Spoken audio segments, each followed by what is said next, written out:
معزز خواتین و حضرات، اس طرح کی پیاری پیاری ویڈیو دیکھنے کے لیے ہمارے چینل کو سبسکرائب کریں اور بیل کے آئیکن کو دبائیں تاکہ آپ کو ہماری ویڈیو سب سے پہلے ملتی رہے۔ السلام علیکم دوستو، پیش خدمت ہے اسیب زدہ مکان لاسٹ ایپیسوڈ۔ خدا جانتا ہے کہ میں نے اپنی آنکھوں سے دیکھا کہ وہ بے جان کاغذ پہلے یوں تھر تھرایا جیسے ہوا کے جھونکے سے کانپتا ہو، اور پھر آہستہ آہستہ سرکتا ہوا ان کے قدموں پر آن گرا۔ اس کے بعد اور کئی ایسے کمالات دکھائے جن کو اگر میں خود نہ دیکھتا تو کبھی بھی یقین نہ کرتا۔ حال ہی میں یہ صاحب انگلستان سے آئے۔ ان کا کہنا ہے کہ وہ بہت مدت بعد یہاں آئے ہیں، آؤ تم سے تعارف کراؤں۔ میں نے کہا کہ اس سے ظاہر ہوتا ہے کہ یہ صاحب انگریز ہیں، اور ان کا نام کیا ہے؟ ہاں، انگریزی میں ہی ہے اور نام ہے ان کا مسٹر گرین۔ کس خاندان سے ان کا تعلق ہے؟ میں نے پوچھا۔ مجھے معلوم نہیں، مگر چال ڈھال اور اتوار سے خاندانی آدمی لگتا ہے۔ جارج مجھے لے کر مسٹر گرین کے پاس گیا اور تعارف کرایا۔ اس نے مہذب طریقے سے مصافحہ کیا، میری خیر و عافیت دریافت کی اور خاموش ہو گیا۔ میں نے محسوس کیا کہ اس کی زبان، لب و لہجہ اور انداز خاصاً قدیم ہے۔ میں کہنے ہی کو تھا کہ آپ کے لب و لہجے سے قدامت کی بو آتی ہے۔ وہ خود مسکرا کر کہنے لگا، آپ جو کچھ سوچ رہے ہیں وہ درست ہے۔ میں مدت کے بعد اپنے وطن واپس آیا ہوں، اس لیے انگریزی کا جدید لہجہ اختیار نہیں کر سکا۔ اس کے بعد ہمارے مابین مختلف موضوعات پر باتیں ہونے لگی۔ میں نے دیکھا کہ جدید انگلستان کے بارے میں مسٹر گرین کی معلومات کچھ زیادہ تسلی بخش نہیں ہے۔ البتہ وہ 100-200 برس پہلے کے انگلستان اور بعض مشاہیر کے بارے میں اس روانی سے باتیں کر رہا تھا جیسے ان کا شناسہ رہا ہو۔ دفتن میں نے دل میں ایک فیصلہ کر کے کہا، معاف کیجیے گا مسٹر گرین، میں نے آپ کی ایک تصویر نائس اسٹریٹ کے اس مکان میں دیکھی ہے جس مکان میں کبھی آپ رہ چکے ہیں، اور مجھے یقین کامل ہے کہ اس مکان میں ایک خفیہ کمرہ بھی آپ کا بنوایا ہوا ہے۔ براہ کرم یہ فرمائیے کہ اس کمرے کا راز کیا ہے، اور آج صبح آپ کس مقصد کے لیے ادھر آئے تھے؟ میرا یہ جملہ اس کے لیے انتہائی غیر متوقع تھا کہ ایک ثانیے کے لیے اس کا اطمینان و استقلال رخصت ہوتا نظر آیا، مگر اس نے فوراً ہی اپنی کیفیت پر قابو پا کر جواب دیا، میں اتنی دیر سے منتظر تھا کہ آپ اصل موضوع کی طرف کیوں نہیں آ رہے۔ بہرحال میں آپ کو ہر بات بتانے کے لیے تیار ہوں کہ جانتا ہوں آپ بھی بے پناہ استقلال اپنی طبیعت میں رکھتے ہیں اور آپ کو ٹالا نہیں جا سکے گا۔ اس کرم کے لیے میں شکر گزار ہوں۔ میں نے کہا، حقیقت یہ ہے کہ مسٹر گرین کہ میں نے فطرت اور انسانی زندگی کے بہت سے راز دریافت کیے ہیں اور بڑے بڑے ماہرین سے بھی مل چکا ہوں۔ اب میں آپ سے بھی کچھ اس سلسلے میں پوچھنا چاہتا ہوں، اور یقین رکھیے کہ آپ جو کچھ جواب دیں گے وہ بھی مجھے تک محدود رہے گا۔ مسٹر گرین نے نہایت سنجیدگی سے کہا، اجازت ہے، جو جی چاہے پوچھیے۔ یہ فرمائیے کہ انسان کی خواہش اور آرزو کہاں تک پہنچ سکتی ہے؟ جہاں تک اس کا خیال پہنچ سکتا ہے۔ خیال کرو اور تم خود کو ملک چین میں پاؤ گے، تصور کرو اور خود کو تبت میں دیکھو گے۔ بجا فرمایا، مگر میرے خیال میں میرے اندر ابھی اس قسم کی قوت نہیں ہے۔ اس کے لیے آپ کو مشق کرنا ہوگی۔ مشق کے بعد جہاں تمہارا خیال جائے گا تم خود کو روحانی اور اکثر حالتوں میں جسم کے ساتھ وہیں پاؤ گے۔ قوانین فطرت کیا ہے؟ صرف خیالات۔ اس سے ظاہر ہے کہ خیالات کی کوئی انتہا نہیں، اور ان میں بڑی زبردست قوت پہنا ہے، اور اسی لیے خیالات کی نیک و بد تاثیر قائم ہوتی ہے۔ بالکل درست۔ میں نے کہا کہ میں ابھی ایسا ہی سمجھتا ہوں کہ ایک انسان اپنے خیالات دوسرے انسان کے دماغ میں باطنی ذریعے سے پہنچا سکتا ہے، جیسا کہ ان کی تاثیر سے ظاہر ہے، جو مرنے کے بعد بھی قائم رہتی ہے۔ لیکن یہ کہیے کہ کیا زندہ آدمی مردہ آدمی کی روح تک اپنے خیالات پہنچا سکتا ہے؟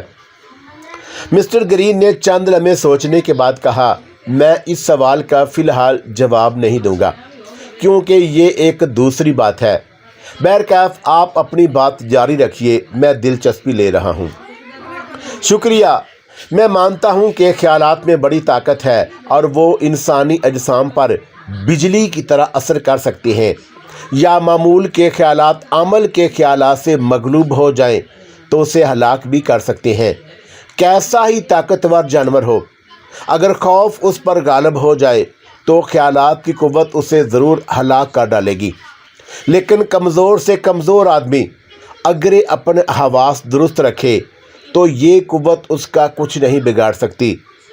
اس سے ظاہر ہوا کہ قوت منجیلہ متقیلہ پر عامل شخص انہی لوگوں کو اپنی مرضی کے مطابق نقصان پہنچا سکتا ہے جن سے اسے کسی قسم کی باطنی مناسبت ہو یا جن پر اس کا عمل ہو، مگر ایسے عمل میں راست بازی کی بجائے کج روی اور طبیعت میں صفاقی پیدا ہونی ناگزیر ہے۔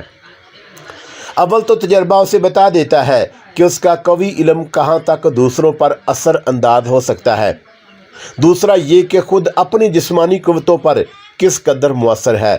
اس کے علاوہ قدرتی تحقیقات اس کی طاقت اور بڑھا دیتی ہے۔ ایسا شخص زندگی کو بہت عزیز رکھتا ہے، مرنے سے ڈرتا ہے، اس کی آرزو یہ رہتی ہے کہ زندہ رہے۔ وہ عمل کے ذریعے خود کو نوجوان رکھ سکتا ہے، نہ موت کو روکنے پر قادر ہے، لے دے کہ یہی تدبیر ممکن ہے کہ اپنے جسم کو فنا نہ ہونے دے۔ وہ اعضائے جسمانی کو برباد ہونے سے کچھ مدت کے لیے روک سکتا ہے۔ یہی سبب ہے کہ اس کے قوائے جسمانی میں 1 سال کے اندر اتنا ہی فرق پڑتا ہے جتنا کسی عام شخص کے قوا میں 1 گھنٹے کے اندر پڑ سکتا ہے۔ اس کی شرارت امید خواہش، جس میں علمی مدد سے ایک قسم کی طاقت پیدا ہو جاتی ہے، خود اپنی بربادی پر بھی اثر انداز ہو سکتی ہے۔ غرض وہ مدت تک زندہ رہ سکتا ہے، یہ خیال کر کے کہ لوگ اسے جادوگر یا اسیب نہ سمجھ لیں۔ بظاہر مر جاتا ہے، لیکن اپنا زندہ رہنے کی کوئی نہ کوئی تدبیر کر کے وہ دنیا کے ایک گوشے سے غائب ہو کر دوسرے میں جا رہتا ہے اور چاہتا ہے کہ لوگ اس کے بعد اس کی تکفین و تدفین کی رسمیں ادا کریں۔ وہ دنیا میں ایسی جگہ ظاہر ہوتا ہے جہاں اسے کوئی نہیں پہچانتا، اور جب تک اس کے پہچاننے والے زندہ رہتے ہیں پھر اس مقام پر نہیں آتا جہاں سے جاتا ہے۔ وہ اپنے سوا کسی سے بھی محبت نہیں رکھتا، اگر ایسا کرے تو اسے بڑی دقت ہو۔ وہ اپنا راز کسی نیک یا بد سے نہیں کہتا۔ ایسے آدمی کا وجود ممکن ہے۔ اس وقت میرے سامنے ایک ایسا ہی شخص موجود ہے جس نے لندن میں اپنی بیوی اور اپنے رقیب کو قتل کیا، پھر انگلستان سے بھاگ کر ہندوستان جا پہنچا، وہاں ایک ریاست کے راجا سے دوستی گھانڈی، دن رات نفسانی خواہشیں پوری کی، کیما گری اور افسوں کے کمالات سیکھے، سفلی علوم جانے، دنیا بھر میں گھوما، اور پھر اپنی نفسانی خواہشوں میں ڈوبا ہوا لندن میں آیا، جبکہ گزشتہ زمانے کے لوگوں سے کوچہ بازار خالی ہو گئے۔ اب آپ اخلاقی قوانین کے احاطے سے باہر اور موت و زیست سے مل جل کر ایک عجیب مکروہ شکل اختیار کر گئے ہیں۔ میری رائے ہے کہ اس وقت آپ کی عمر 300 برس سے کسی طرح کم نہیں۔ بہتر ہے کہ آپ شائستہ لوگوں کے درمیان سے چلے جائیں اور دور دراز ویرانوں میں اپنا مسکن بنا لیں۔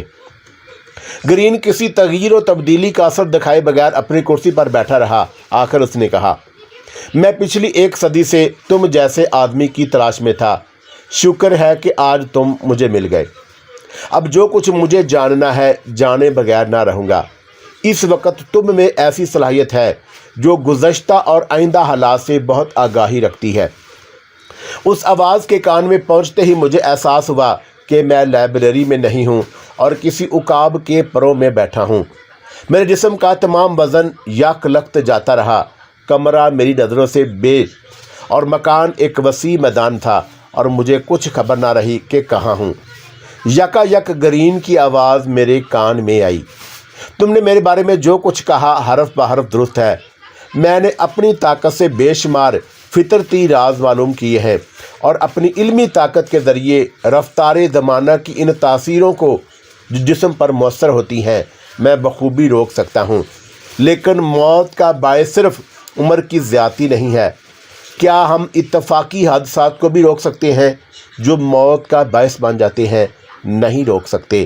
میں نے جواب دیا، یہ واقعات حادثات قدرت کی طرف سے ہوتے ہیں اور ان کے وقوع سے پہلے ہی قدرت ہر انسانی عزم و استقلال کو بے قابو کر دیتی ہے، لہٰذا کوئی نہیں جانتا کہ کس وقت کون سا حادثہ نمودار ہو اور وہ موت کی ابدی خاموشی میں لے جائے۔ یک لخت میں نے پھر خود کو لائبریری کے اسی کمرے میں پایا، دیکھا کہ گرین غائب ہے اور جارج میرے قریب کھڑا مسکرا رہا ہے۔ میں نے اس سے گرین کے بارے میں پوچھا۔